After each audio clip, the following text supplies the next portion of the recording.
महाराष्ट्रातल्या सहकारी साखर कारखान्यांना मदत करण्याच्या संदर्भात आणि त्यांचे प्रश्न सोडवण्याच्या संदर्भात सहकारिता मंत्री केंद्र सरकार माननीय अमित भाई शाह साहेब यांच्याकडे आमची बैठक झाली। केंद्रीय राज्यमंत्री रावसाहेब दानवे पाटील यांच्या नेतृत्वामध्ये आमचं डेलिगेशन त्यांना भेटलं आणि सर्व अधिकाऱ्यांसोबत वेगवेगळे जे प्रश्न आहेत ते प्रश्न त्या ठिकाणी ज्यांना त्याच्या अडचणी माहिती आहेत अशा सगळे प्रमुख लोक सोबत होते आणि त्यांनी त्या मांडल्या आणि अतिशय सकारात्मक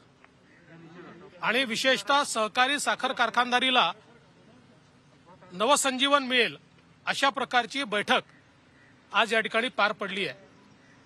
विशेषतः यामध्ये एक आत्ता सगळ्यांना अडचणीचा असलेला मुद्दा सहकारी साखर कारखान्यांना आलेल्या इन्कम टॅक्सच्या नोटिसेस FRP पेक्षा जास्त दर दिल्यामुळे जवळजवळ गेले 15-20 वर्ष हा मुद्दा सातत्याने बाहेर येतो आणि सहकारी साखर कारखान्यांना त्याचा त्रास होतो आणि आताही तशा नोटिसेस आलेल्या आहेत आणि म्हणून आम्ही विनंती केली माननीय अमित भाई साहेबांना की आपण याचा काहीतरी परमनंट या ठिकाणी इलाज केला पाहिजे। त्यावर अतिशय सकारात्मक भूमिका त्यांनी घेतली आहे आणि कोणावरही कारवाई होणार नाही आणि या संदर्भात जो काही सकारात्मक निर्णय आहे तो येत्या काळामध्ये आम्ही घेऊ अशा प्रकारे त्यांनी सांगितलेला आहे। हा खरं म्हणजे सहकारी साखर कारखान्यांना फार मोठा दिलासा यातनं मिळणार आहे आणि गेल्या जवळजवळ 15-20 वर्षापासून जो एक प्रश्न कारखान्यांचा होता आणि ज्याचा मोठा त्रास कारखान्यांना होत होता त्यातनं एक चांगला मार्ग यातनं निघणार आहे। खरं म्हणजे अनेक विषय या ठिकाणी झालेले आहेत। मला असं वाटतं की दानवे साहेब या ठिकाणी आहेत, विखे पाटील साहेब आहेत, जे या सहकारी साखर कारखानदारीतले प्रमुख आहेत,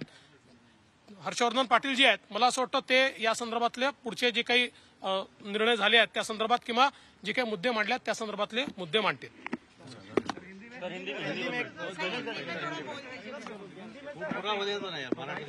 मुख्य मांगे सब आपको पकड़ने नहीं आता है, मुझे दे दीजिए, मैं पकड़ लेता हूँ।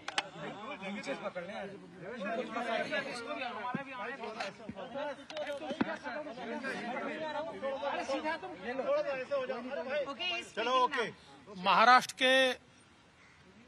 जो सहकारिता के क्षेत्र की चीनी मिलें हैं उनके जो प्रश्न थे उन प्रश्नों को लेकर आज हमने केंद्रीय राज्य मंत्री रावसाहेब दानवे पाटिल जी इनके नेतृत्व में भारत सरकार के सहकारिता मंत्री श्री अमित भाई शाह इनके साथ एक बैठक की। इसमें कई मुद्दे सामने आए। विशेष रूप से पिछले 15-20 सालों से चीनी मिलों का एक इनकम टैक्स का मुद्दा ये बहुत महत्वपूर्ण है और इस मसले में लगातार इनकम टैक्स विभाग की ओर से मिलों को नोटिसेस आती है जिन्होंने FRP से ज़्यादा पेमेंट किया है और उसमें काफ़ी कष्ट भी सहन करना पड़ता है। तो हम लोगों ने ये मांग की थी कि वंस फॉर ऑल इस विषय को समाप्त किया जाए और अभी जो कार्रवाई की जा रही है उसको रोका जाए। तो उस पर आदरणीय मंत्री जी ने बहुत ही सकारात्मक इस प्रकार का रुख लिया और उन्होंने कहा किसी भी प्रकार से इसमें चीनी मिलों को और किसानों को तकलीफ न हो और किसानों को चूंकि ज़्यादा मुआवजा मिल रहा है तो उसको जो भी उसमें एक्ट में चेंजेस करने हैं जो भी करने हैं इसके ऊपर केंद्र सरकार सकारात्मकता के साथ आगे जाएगी। इस प्रकार की बात उन्होंने कही। बाकी भी जो मसले थे चाहे वो इथेनॉल के संदर्भ में हो, चाहे जो बैड डेट्स हो उसके संदर्भ में हो, चाहे कैपिटल के बारे में हो, ऐसे कई विषय सामने आए और इन सारे विषयों के ऊपर माननीय अमित भाई शाह जी ने बहुत ही सकारात्मक इस प्रकार का रुख लिया है। मुझे ऐसा लगता है कि आज की जो बैठक हमारी हुई है, ये बैठक एक प्रकार से जो सहकारिता के क्षेत्र की चीनी मिलें हैं उनके लिए बिल्कुल मील का पत्थर साबित होगी और उनकी जो अड़चने हैं उनको बड़े पैमाने पर इसके माध्यम से दूर किया जाएगा। सर, कारखान्यांची करवसुली जवळपास बातमी मागची बातमी म्हणजे झी 24